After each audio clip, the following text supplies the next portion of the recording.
You got the promotion, you hit the goal, you're doing the thing you said you'd do, and people around you are proud. They tell you how far you've come. They use words like inspiring and motivated and goals, and you smile and say thank you because that's the right response.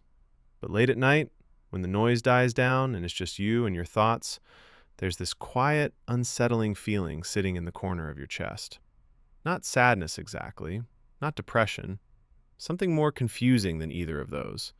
A kind of emptiness that has no logical right to be there. Like you built the house, moved in, and still somehow feel homeless. Welcome to one of the most disorienting psychological experiences high achievers almost never talk about. Feeling completely lost at the exact moment life looks the most found. And here's what makes it so maddening. You can't even complain about it without feeling guilty. Because people would love to have your problems, right? So you swallow the feeling, perform the gratitude, and keep moving.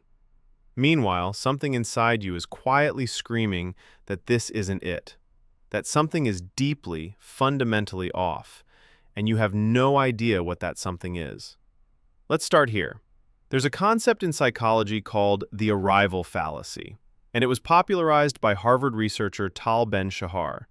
It describes this very specific kind of disillusionment that hits after you achieve a long-anticipated goal. You spend months, sometimes years, betting your happiness on a future outcome. When I get this job, when I hit this number, when I finally reach that milestone, and then you get there. And the happiness shows up, but it's wearing a visitor's badge. It doesn't stay.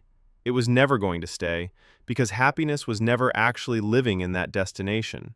You just assumed it was. But here's where it gets more layered than most people realize. The arrival fallacy isn't just about disappointment after success, it's about what happens to your identity when the chase is over. Think about it. Who were you in the process of becoming? You were the one working towards something. That pursuit gave you structure, purpose, a story to tell yourself about why your sacrifices made sense. When you arrive, all of that scaffolding comes down. And suddenly you're standing in a finished building wondering why it feels so hollow. The goal was the meaning, and now the goal is gone, replaced by an achievement. Achievements don't give you direction, they just confirm you were moving. So now what? This is where identity starts to fracture in the quietest ways. Because if you were raised in an environment, whether at home, school, or church, where your worth was tied to your performance, your brain learned something very early. Value is not given, it's earned. You are not enough standing still. You are only enough in motion, in progress, improving. And so you chase, not because you're greedy or shallow, because somewhere deep in your nervous system, achievement is safety. It's love. It's the closest thing you've ever felt to belonging. Nobody sat you down and told you this. It was absorbed, slowly. Through every gold star and every disappointed look, and every moment where you were praised for what you did instead of who you were. Now you're successful, and the praise is real, but it doesn't land the way you thought it would. Because the version of you that needed that validation, that little kid who just wanted to be enough, they're still in there. And they're not healed by applause. They're just temporarily distracted by it. Here's something that nobody in your productivity circle is probably telling you. You can be genuinely successful and still be emotionally starving. Success feeds the ego. It doesn't always feed the soul. And when you've been running on achievement fuel for so long, you sometimes don't even notice that your deeper self, the one with actual desires, dreams that belong to you and not your resume, has been sitting quietly in the back seat for years, wondering when it gets a turn. And then there's the grief. Because yes, there's grief here too. When you succeed at something you sacrificed enormously for, there's always a quiet reckoning with everything you traded to get there. The relationships you deprioritized, the rest you refused, the versions of yourself you set aside because they didn't fit the goal.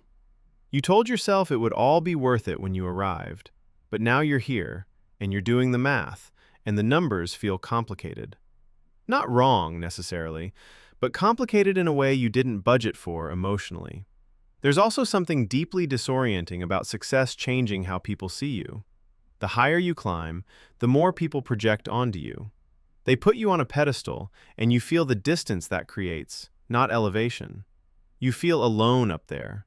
Like you're playing a character named Successful Person, while the real you is somewhere further down the mountain, wondering if you can ever just be a work in progress again without disappointing everyone who decided you were an arrival. And the people who love you, they mean well, but they're so proud of where you are that they sometimes can't see where you actually are.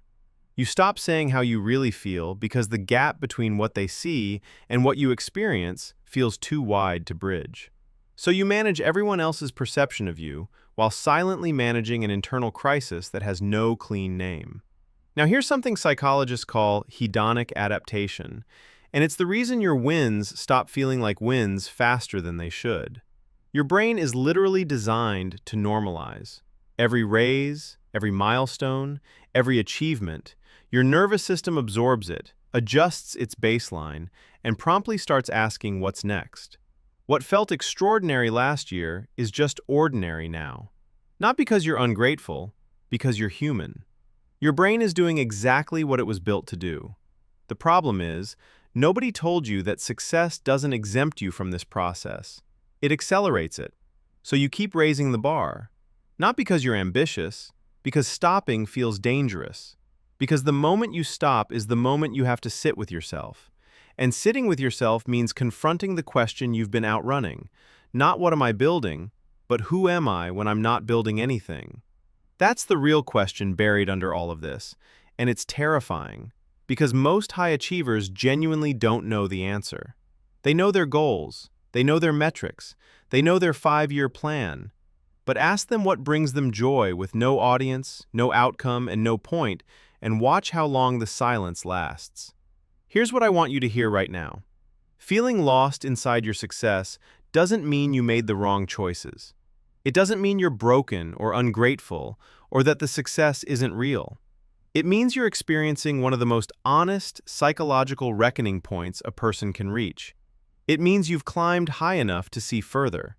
And what you're seeing is that the map you were given, the one that said achievement equals fulfillment, was incomplete. The path forward isn't more success. It's not abandoning what you've built either. It's something quieter and harder than both of those options. It's learning to exist without performing, to rest without guilt, to want things that don't produce anything, to reintroduce yourself to the version of you that exists beneath all the doing. It starts with honesty. Admitting that you feel lost is not failure. It's orientation. You cannot figure out where you're going if you're not honest about where you actually are. And where you are right now might be successful, overwhelmed, quietly hollow, and still genuinely worthy of your own compassion, all at the same time. You're allowed to sit with the tension of being proud of what you've built and still not fully at home inside it. You're allowed to say, this is good, and also, this isn't everything. Both things are true. The goal was never to arrive somewhere and feel nothing else. The goal was always to become someone who could hold the complexity of being alive without needing a highlight reel to prove it meant something. Feeling lost inside your success isn't a malfunction. It's a signal, one worth listening to. Because the version of you that's asking the hard questions late at night isn't your most broken self. It's your most honest one. And honest is always the place growth starts.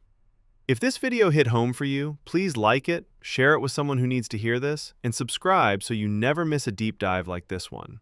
Your support genuinely keeps this channel going and helps these conversations reach people who need them most.